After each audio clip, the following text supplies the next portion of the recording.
अस्सलाम वालेकुम everyone, hope आप सब खैरियत से हैं। सर, आज जो हम टॉपिक कवर करने वाले हैं वो है cost and managerial accounting, BS BBA, semester number 7 का ये सब्जेक्ट है सर। कौन सा? Cost and managerial accounting. ठीक है, अगर इस सब्जेक्ट को अगर मैं थोड़ा डीब्रीफ करूँ वो किस तरीके से, ये मेरे पास तकरीबन 3 घंटे का पेपर होता है जिसमें मेरे पास 4 सवाल होते हैं जो कि मुझे सॉल्व करने होते हैं। 4 सवाल सर, ये मेरे पास मुख्तलिफ टॉपिक से आते हैं। इसके अंदर 3 सेक्शंस होते हैं, ए बी और सी। इस तरीके से 4 पार्ट्स करने होते हैं।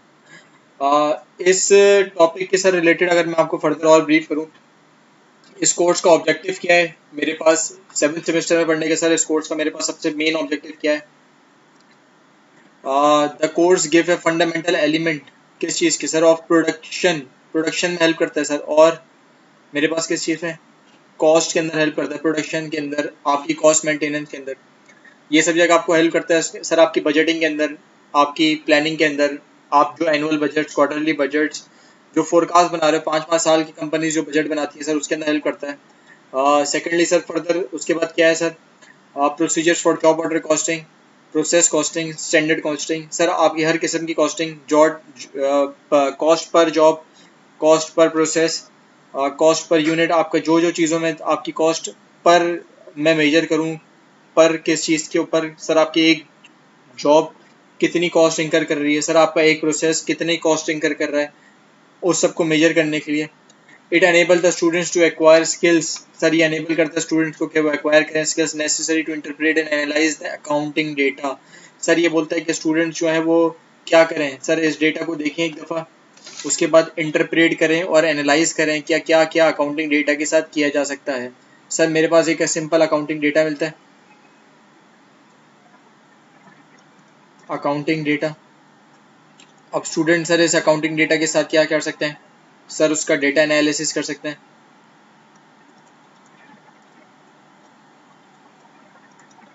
और सर उसको मैनेजेरियल फंक्शंस में किस तरीके से अप्लाई कर सकते हैं। मैनेजेरियल फंक्शंस में सर किस तरीके से अप्लाई कर सकते हैं। फर्दर डिस्टिंक्शन, सबसे इंपॉर्टेंट चीज sir, distinction between the financial and the cost accounting. Sir, एक चीज, जब स्टूडेंट जो है वो डिस्टिंग कर सकें सर किस चीज़ के दरमियान? फाइनेंशियल और कॉस्ट अकाउंटिंग के दरमियान। फाइनेंशियल और कॉस्ट अकाउंटिंग के दरमियान आप डिस्टिंग्विश कर सकें। ठीक है सर, वो मैं आपको आगे चलता हूँ बताता हूँ क्या होती है फाइनेंशियल अकाउंटिंग और क्या होती है मेरे पास सर मैनेजरियल अकाउंटिंग।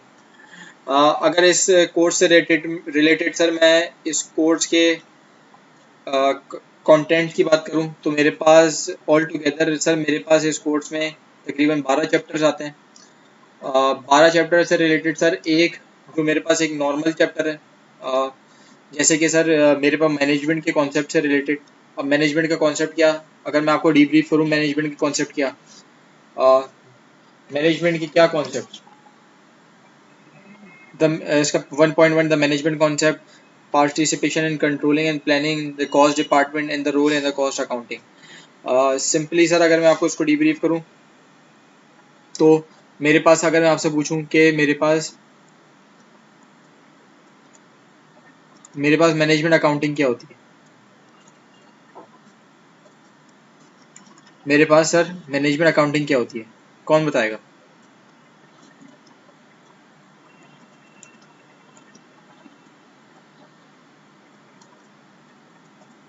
मेरे पास मैनेजमेंट अकाउंटिंग क्या होती है? मेरे पास मैनेजमेंट अकाउंटिंग,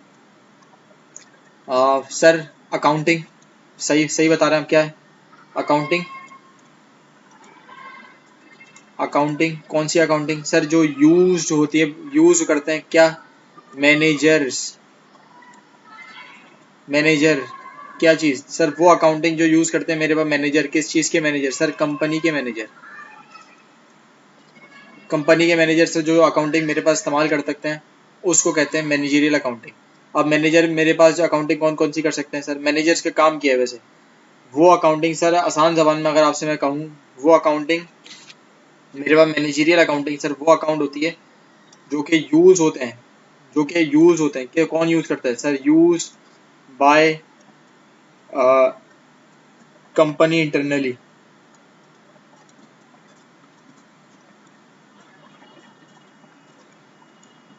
हर वो अकाउंटिंग जो मेरे पास कंपनी इंटरनली यूज करे उसे कहते हैं मैनेजरियल अकाउंटिंग। जैसे कि सर कंपनी कंपनी के जो मैनेजमेंट होती है वो अपने पास क्या होना चाहिए सर, बजट्स बनाती है।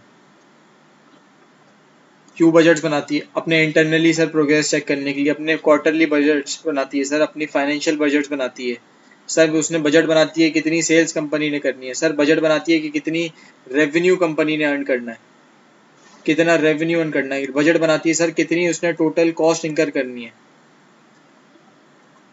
और सर बजट बनाती है, क्या बजट बनाती है, उसने नेट प्रॉफिट कितना अर्न करना है।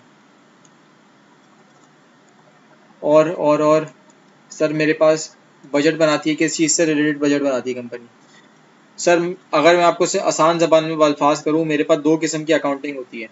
एक एक कौन सी अकाउंटिंग, एक होती है फाइनेंशियल अकाउंटिंग। सर मेरे पास दो किस्म की अकाउंटिंग होती है। पहले इसको क्लोज कर लूँगा। मेरे पास सर दो दो किस्म की अकाउंटिंग होती है। एक मेरे पास कौन सी अकाउंटिंग होती है,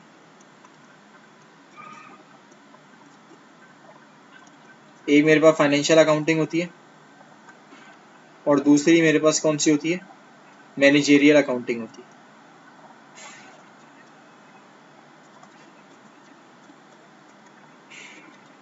ठीक है सर। फिर मेरे पास फाइनेंशियल अकाउंटिंग कौन सी अकाउंटिंग होती है, जो कि use by external stakeholder, जो कि मेरे पास यूज़ करें, कौन यूज़ करें मेरे पास, एक्सटर्नल स्टेक होल्डर्स। अब एक्सटर्नल स्टेक होल्डर्स कौन से होते हैं सर, कंपनी के external parties, external parties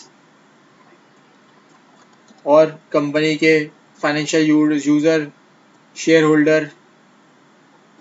sir वो अकाउंटिंग जो मैं अपने शेयर होल्डर या एक्सटर्नल स्टेक होल्डर्स के लिए करूँ, वो मेरे पास होती है सर, मेरे पास फाइनेंशियल अकाउंटिंग होती है। और वो अकाउंटिंग जो कि यूज़ करूँ मैं, ये क्या था सर, एक्सटर्नली, तो यहाँ पे क्या आ जाएगा, इंटरनली। जो कि मैं इंटरनली यूज़ करूँ by the companies board of director, मेरे पास कंपनी के बोर्ड ऑफ डायरेक्टर जो यूज़ करें, मेरे पास कंपनी की मैनेजमेंट यूज़ करे, मेरे पास कंपनी के इंटरनल डिपार्टमेंट के अंदर जो जो चीज़ें यूज़ करें, मेरे पास कॉरपोरेट सेक्टर या कंपनी के चीफ ऑपरेटिंग ऑफिसर जो भी बजट बनाए या जो भी इन्वेस्टमेंट अप्रेजल करें या जो भी मेरे पास नेट प्रेजेंट वैल्यू कैलकुलेट करे या डिसीजन मेकिंग करे इंटरनली, वो मेरे पास मैनेजमेंट अकाउंटिंग होती है। और वो अकाउंटिंग, जैसे कि मेरे पास फाइनेंशियल अकाउंटिंग कौन कौन सी होती है सर, इक्विटी बनाए, मेरे पास कैश फ्लो बनाए, मेरे पास पीएनएल बनाए। पीएनएल से क्या मुराद है सर, मेरे पास मतलब प्रॉफिट एंड लॉस बनाए। अगर मेरे पास प्रॉफिट एंड लॉस बनाए, मेरे पास फाइनेंशियल स्टेटमेंट बनाए। फाइनेंशियल स्टेटमेंट से क्या मुराद सर, मेरे पास मतलब बैलेंस शीट बनाए। ये मेरे पास सारी चीज़ें क्या हैं, ये मेरे पास फाइनेंशियल अकाउंटिंग है। और ऊपर वाली चीज़ें क्या थी, मेरे पास मैनेजरियल अकाउंटिंग है। सर ये इस चैप्टर को जब हम डेप्थ में पढ़ेंगे तो ये सारी चीज़ें हम वापसी कवर करेंगे, लेकिन अभी आपको सिर्फ बताने का मकसद क्या है कि कोर्स का कंटेंट मैं आपको एक्सप्लेन कर दूँ। सर उससे फर्दर मैं आपसे ले, मेरे पास मैनेजरियल अकाउंटिंग क्या होती है, फाइनेंशियल अकाउंटिंग क्या होती है, इस कॉन्सेप्ट से रिलेटेड मैनेजमेंट के क्या रोल्स होते हैं, इसके क्या ऑब्जेक्टिव्स होते हैं, मैनेजरियल अकाउंटिंग है, ये सब सारी पहले चैप्टर के अंदर पढ़ेंगे। सर दूसरे चैप्टर की बात की जाए, cost concept and cost accounting information. Sir मेरे पास कॉस्ट अकाउंटिंग क्या होती है, कॉस्ट, सर मेरे पास कॉस्ट किसे कहते हैं। जी सर।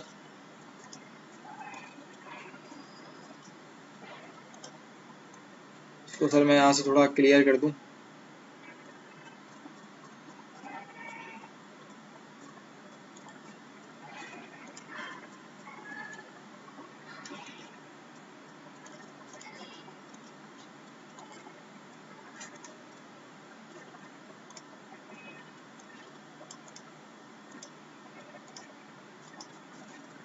मेरे पास सर कॉस्ट अकाउंटिंग क्या होती है, अगर मैं आपको आसान जबान में बोलूँ, कॉस्ट कॉस्ट कॉस्ट किसे कहते हैं, मेरे पास खर्चे को कहते हैं। हर वो अकाउंटिंग जो मेरे पास खर्चे को कम करने के लिए, अब मैं खर्चे को कभी मैं ज़्यादा करता हूँ, मैं कभी फोरकास्ट करता हूँ या मैं प्रेडिक्ट करता हूँ या मैं कोई ऐसी चीज़ करता हूँ, आप हमेशा सोचते हो कि भाई खर्चे को कम से कम किस तरीके से किया जाए। तो हर वो अकाउंटिंग जिसके ज़रिए मैं अपनी कॉस्ट को मेजर करूँ या मैं अपनी कॉस्ट को, खर्चे को मैनेज करूँ, ठीक है, मैनेज करूँ, वो अकाउंटिंग मेरे पास क्या हो जाती है, सिंपली वो मेरे पास कॉस्ट अकाउंटिंग हो जाती है। अब क्लासिफिकेशन ऑफ कॉस्ट की बात करें तो सर मेरे पास कॉस्ट दो किस्म की होती हैं। ये मैं आपको ओवरव्यू दे रहा हूँ ऊपर ऊपर से, फिर डेप्थ में जब चैप्टर हर चैप्टर खोलेंगे उसको डेप्थ में ब्रीफ स्टडी करेंगे।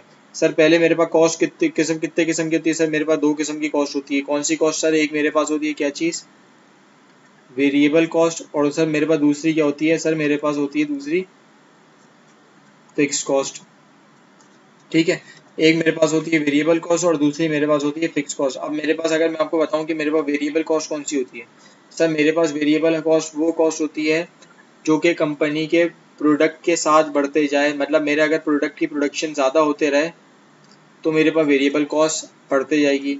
मेरे पास फिक्स कॉस्ट कौन सी कॉस्ट होती है सर, जो मेरे पास मेंटेन रहे, कांस्टेंट रहे। जैसे कि मेरे पास गार्ड, सिक्योरिटी गार्ड या चौकीदार,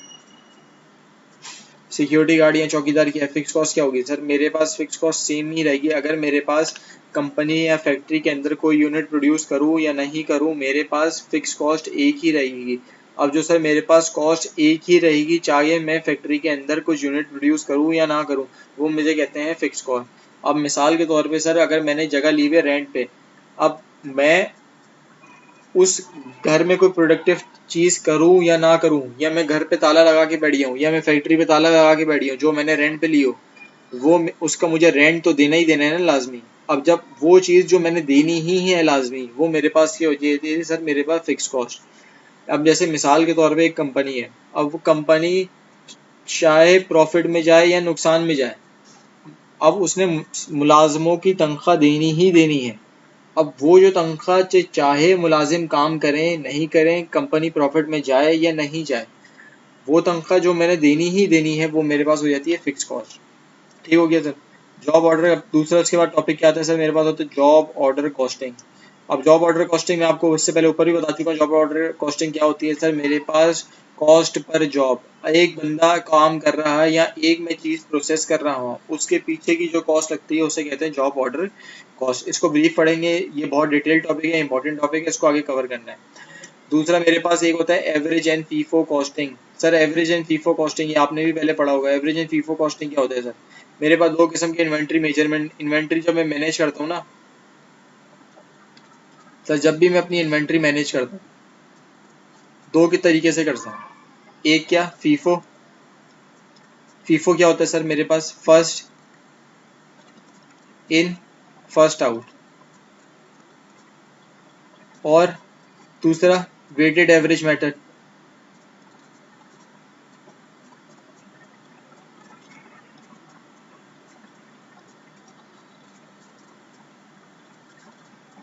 दो किस्म के मेथड होते हैं सर मेरे पास, एक होता है फीफो मेथड, दूसरा मेरे पास क्या है, वेटेड एवरेज मेथड। फीफो के अंदर मैं क्या करता हूँ, हर वो चीज़ जो पहले माल आया उसको पहले बेचूंगा, जो आखिर में माल आया है उसको आखिर में बेचूंगा।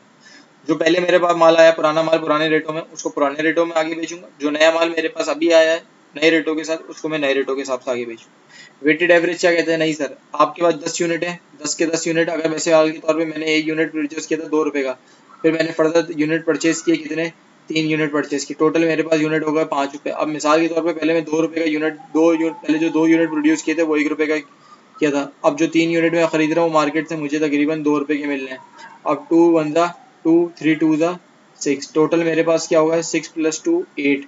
अब 8 यूनिट 5 रुपए के हिसाब से, अब 8 डिवाइडेड बाय 5, अब जो भी मेरे पास कॉस्ट आएगी, मेरे पास ये कॉस्ट पर यूनिट बन जाएगा। सर ये हम डेप्थ में आगे पढ़ेंगे, आपको टेंशन लेने की कोई बात नहीं है, ये बहुत आसान से टॉपिक्स हैं, इसको हम ओवरव्यू कर रहे हैं, उसके बाद हम डेप्थ में पढ़ेंगे चीज़ों को। फिर क्या है सर मेरे पास, by product and joint product costing, दो प्रोडक्ट को एक साथ प्रोड्यूस करना या अलग प्रोड्यूस करना, joint product, by product costing, ये सब चीज़ें हम अपने पढ़ेंगे sir. Controlling and costing product, procedures for material procurement and use, material costing method क्या किस तरीके से होती है, क्या चीज़ करनी पड़ती है। फिर further quantitative method for planning and controlling, sir क्या क्या मेरे पास मेथड हो सकते हैं कंट्रोल करने के, मैनेज करने के, प्लान करने के, वो पढ़ेंगे। ये थ्योरेटिकल टॉपिक है, बाकी जो हम पढ़ते आ रहे हैं पढ़ते सारे से मैनेजमेंट अकाउंटिंग को छोड़ के, the concept of management accounting को छोड़ के हमारे पास सारे प्रैक्टिकल हैं। सिर्फ ये दो टॉपिक मेरे पास वो है थ्योरेटिकल है। अब फर्दर लेबर कॉस्टिंग क्या होती है, फिक्स लेबर होती है, एक दो किस्म की लेबर्स होती हैं। एक मेरे पास क्या होती है सर, मेरे पास फिक्स सैलरी होती है, और दूसरी मेरे पास क्या होती है सर, मेरे पास वेजेस पे बंदा काम कर रहा होता है। तो मैं क्या निकालूंगा, कॉस्ट पर यूनिट। अब वो कौन सी कॉस्ट होगी सर, मेरे पास लेबर कॉस्ट पर यूनिट होगी। ठीक है, लेबर कॉस्ट पर यूनिट मेरे पास क्या है सर, वेरिएबल कॉस्ट है। ठीक हो गया सर। ये चीज़ें हम सारी डेप्थ में पढ़ेंगे। अब दो किस्म की कॉस्ट होती है भाई, एक तो तुम्हारे एक तो फिक्स सैलरी वाला होता है, ठीक है, जिसको महीने में 30,000 रुपये मिलने ही मिलने। मिसाल के तौर पे एक बंदा जो 30,000 रुपये सैलरी पे है, अब वो कॉस्ट जो उसको 30,000 रुपये महीना मिलना ही मिलना है, ये मेरे पास क्या हो गई, मेरे पास सर फिक्स कॉस्ट हो गई, नो सॉरी फिक्स सैलरी हो गई। अब वेजेस, दूसरा एक बंदा क्या होता है, अब जैसे रेस्टोरेंट होते हैं, रेस्टोरेंट में दो किस्म के मुलाजिम होते हैं भाई। आप किसी भी रेस्टोरेंट जाएं, उधर दो किस्म के मुलाजिम मिलेंगे। एक वो मुलाजिम जो कि भाई महीने पे काम कर रहा है, पूरे 30 दिन आता है, 30 दिन नौकरी करता है, 30 दिन खत्म होते हैं, उसको एक फिक्स अमाउंट मिल जाती है, ये आपकी महीने की तनख्वाह है।